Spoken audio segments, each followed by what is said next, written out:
Hi friends, welcome to village recipes. இன்றைக்கி நம்ம சேனலில் தக்காளி சட்னி எப்படி செய்யலாம் பார்க்கலாம் வாங்க. தக்காளி சட்னி செய்கிறதுக்கு நான் 3 நல்லா பழமான தக்காளி எடுத்து வச்சுருக்கேன்.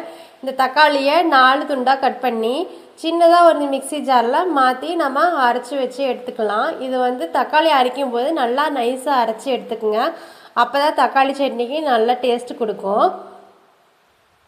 பாருங்கள், தக்காளி நல்லா அரைச்சி நல்லா எடுத்துக்கிட்டேன். இப்போது நல்லா கடாயை சூடு பண்ணி எடுத்துக்கோங்க. ஒரு 4 டீஸ்பூன் போல் ஆயில் சேர்த்துக்குங்க.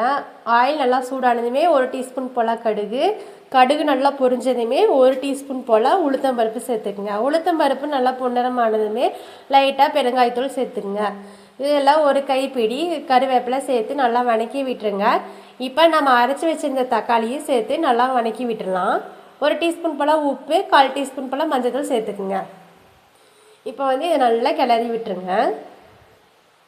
தக்காளி கொஞ்சம் நல்லா வேகணும். லோ ஃப்ளேமில் வச்சு நல்லா மூடி வச்சுருங்க. பாருங்கள், தக்காளி நல்லா வெந்துடுச்சு. இப்போ நம்ம இந்த ஸ்டேஜில் 1 டீஸ்பூன் போல் மிளகாய்த்தூள் சேர்த்துக்கலாம். லைட்டாக பெருங்காயத்தூள் சேர்த்துக்குங்க. 1 டீஸ்பூன் போல் சர்க்கரை. தக்காளி வெந்தது பிறகு நீங்கள் சர்க்கரையை சேர்க்கணும். முன்னாடியே சேர்த்திங்கன்னா தக்காளி வேகிறது லேட் ஆகும்.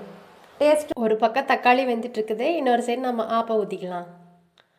ஆப்ப மாவு எப்படி அரைக்கணும்னு அதுக்கு ஒரு வீடியோ நம்ம சேனலில் அப்லோட் பண்ணியிருக்கேன். அதை போய் பாருங்கள். நான் டிஸ்கிரிப்ஷன்லேயும் லிங்க் தரேன். பாருங்கள், தக்காளி இப்போ நல்லா வெந்துருச்சு. சைடில் எண்ணெய் வந்திருக்கு பாருங்கள். இப்போ நம்ம இந்த ஸ்டேஜில் ஸ்டவ் ஆஃப் பண்ணிக்கலாம்.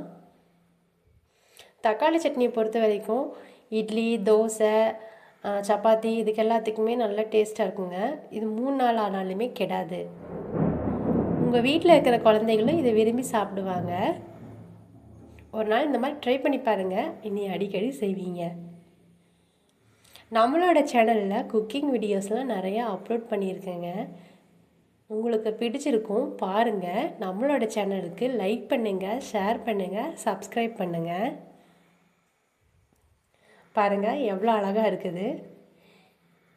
இது மாதிரி நீங்கள் சப்பாத்தி கூட நீங்கள் ட்ரை பண்ணி பார்க்கலாம். அருமையாக இருக்குங்க. Bye friends.